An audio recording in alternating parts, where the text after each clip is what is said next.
Good morning. Happy advisory.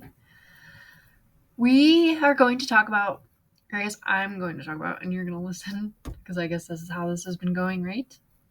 We're going to talk about organization this week. We got 3 lessons all about how to keep our stuff organized, right? Because it's an important skill to learn, not only while you're in school, but in the real world. You're always going to have to keep stuff organized. And as you get older, more and more things pile up and you gotta have a system, right? So we're going to talk about that system, creating what works for us, and the importance, okay?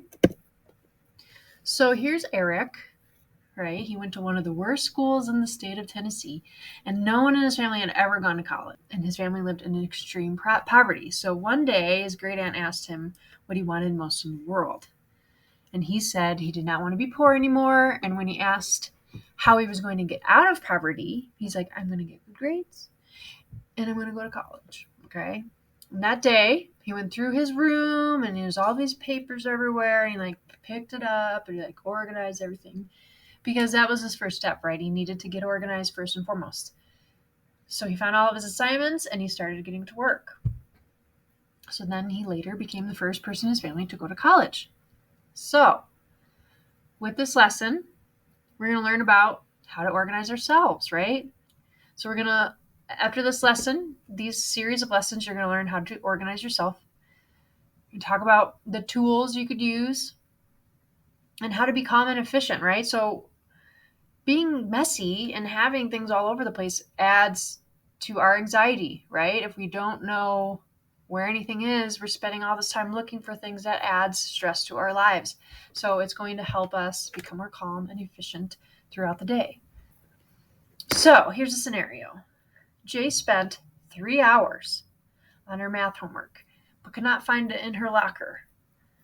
Should she get points? What do you think? No, she should not get points. And why? Right? Because the goal and the purpose was to finish the problems and show the teacher that he could finish the problems. That's a her. That she could finish the problems, right? That was what the teacher wanted to see, and it didn't matter how long she spent on it, right? Because she didn't turn it in. So that's the answer to that question is no, she should not have gotten points, right? Second scenario. Yori has been writing her paper for 2 weeks, but did not back up her computer file, and now it is lost. Maybe the computer crashed or whatever. She not get her points. Or should she get her points? No, she should not get her points. She didn't demonstrate to the teacher that she could do the research. Like, right, the paper was supposed to show all of the information about the topic that she gathered over time. And yeah, I know she worked real hard, but if you don't turn it in, you're not going to get the points. It's that simple, right? So you might be bent out of shape if you put all this work into something and you don't get the points, and that's not on your teacher, right? You got to be organized so you can turn your things in on time. That's the goal here, okay, with this lesson. All right, so with this reflection here, we talk a little bit about the importance of being organized. Gave you some scenarios of some people who weren't organized, therefore they didn't get the points that they deserved or they felt that they deserved by doing the work, okay, because there's steps involved, right? You don't just do the work and keep it to yourself, right? You got to turn it in to your teacher. That's part of it. So organization, you look at this dude on the left, right? He seems really stressed out because he doesn't know where anything is and he's drowning in his assignments apparently. He feels frazzled, right? Very like stressed and anxious and like overwhelmed, right? That's what frazzled means. Into feeling calm. You got your books, you got your fancy looking calculator, okay? With this reflection, what I want you to do,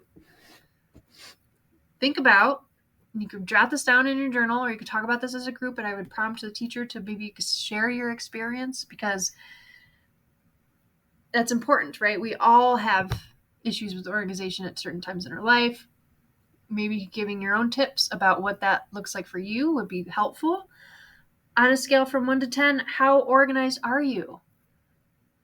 There's space for everyone to grow. I'm a mess sometimes, okay? So I want you to reflect on where you are and where you want to be. Okay, what can you improve upon? What can you do differently? Okay, we're going to talk about some ways to do that, but I just want you to take a minute to think about it, talk about it, okay? What do you need to do differently? So think about that number, 1 through 10. Where are you on that spectrum, right? When it comes to me, 1 to 10, let me think. I'm looking around.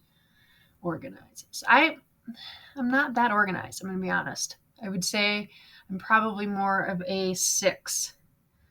I have some good skills down when it comes to organizing things like calendars and in my schedule or whatever. But when I go home, things are a little less organized. Okay, so it's certain aspects of my life could use some work. So this is what I want you to think about. What can use some work in your life? What number do you land on? I'm a 6. What are your teachers? Okay, just give it a minute, reflect, and have a great day. I will see you.